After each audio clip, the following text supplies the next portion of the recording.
स्वागत है आपका हमारे YouTube चैनल पर। यहाँ पर हम बात करेंगे वित्तीय शिक्षा, निवेश और आर्थिक स्वतंत्रता के बारे में। हम सिखाएंगे कि कैसे धन से जुड़े और आर्थिक मुद्दों को कैसे समझें। चैनल पर हम रिच डैड पुअर डैड जैसी अद्वितीय और मोटिवेशनल सीरीज भी प्रस्तुत करेंगे जो आपकी आर्थिक सोच को परिवर्तित करने में मदद करेगी। हमारे साथ जुड़कर आप वित्तीय स्वतंत्रता की दिशा में पहले कदम बढ़ा सकते हैं और अपने आर्थिक लक्ष्यों की प्राप्ति कर सकते हैं। तो देर किस बात की, चैनल को सब्सक्राइब करें और आर्थिक सफलता की ओर अपना कदम बढ़ाएं। Chapter 1, rich dad poor dad. इस अध्याय में कियोसाकी अपने दो पिताओं को परिचय देते हैं। उनके जीवनीय पिता जिन्हें गरीब पिता कहा जाता है और उनके सबसे अच्छे दोस्त के पिता जिन्हें धनी पिता कहा जाता है। उन्होंने बताया कि दोनों पिताओं के पास पैसे और वित्त के प्रति विभिन्न दृष्टिकोण थे।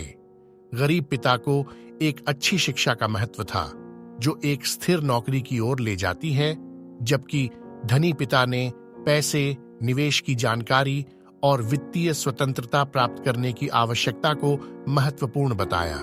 चैप्टर 2, रिच पैसे के लिए काम नहीं करते। कियोसाकी इस अध्याय में बताते हैं कि उन्होंने अपने धनी पिता से पैसे, काम और वित्तीय शिक्षा के बीच संबंध के बारे में क्या सीखा। मुख्य संदेश है कि धनी व्यक्तित्व निर्माण करने के लिए पैसे कमाने की बजाय केवल एक पैसे के चेक पर निर्भर नहीं होते। धनी पिता ने कियोसाकी और उनके दोस्त को यह सिखाया कि वे सोच को रचनात्मक बनाएं और पैसे को अपने लिए काम करने की बजाय पैसे को खुद के लिए काम करने का तरीका ढूंढें। चैप्टर 3, वित्तीय साक्षरता क्यों सिखाएं। इस अध्याय में कियोसाकी बताते हैं कि वित्तीय साक्षरता और पैसे के प्रबंधन की मजबूत समझ होना कितना महत्वपूर्ण है। उन्हें यकीन है कि स्कूलों में वित्तीय शिक्षा की कमी लोगों को मेहनत करने के बावजूद वित्तीय रूप से संघर्ष करने की चक्र को बढ़ावा देती है। कियोसाकी जोर देते हैं कि वित्तीय शिक्षा पैसे बचाने से आगे बढ़ती है। यह निवेश के माध्यम से पैसे को आपके लिए काम करना सीखने और बुद्धिमान वित्तीय निर्णयों के माध्यम से पैसे को बढ़ावा देने की बात है। चैप्टर 4, करों का इतिहास और कॉर्पोरेट्स की शक्ति। कियोसाकी करों के इतिहास में खुदरा करते हैं और बताते हैं कि धनी लोग कैसे कॉर्पोरेट्स और कानूनी संरचनाओं का उपयोग करके अपने बोझ को कम करने का उपाय ढूंढते हैं। उन्होंने यह समझाया कि करों के विधियों की समझ और कॉर्पोरेट संरचनाओं का उपयोग करने से वित्तीय लाभ में बढ़ोतरी हो सकती है।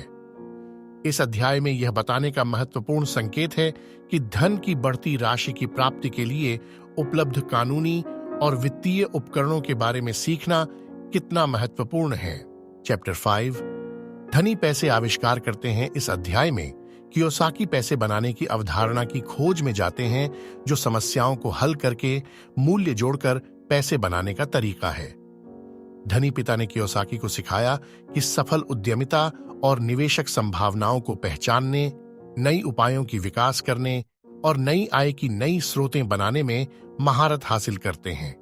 कियोसाकी ने सराहा कि रचनात्मक रूप से सोचने के महत्व को और दूसरों की आवश्यकताओं की पूर्ति पर ध्यान केंद्रित करने का महत्व पर जोर दिया।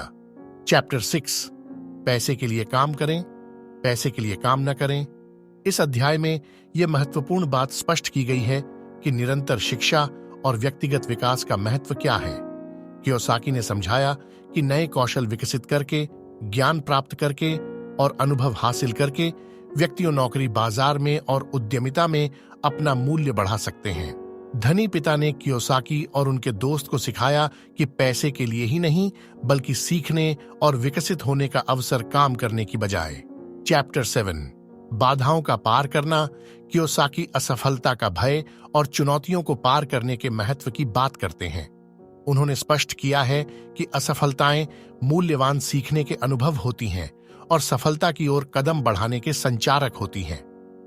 धनी पिता ने सिखाया है कि डरों का सामना करना, दृढ़ता बनाए रखना और सफलता की ओर जाने के लिए चुनौतियों का सामना करना महत्वपूर्ण है।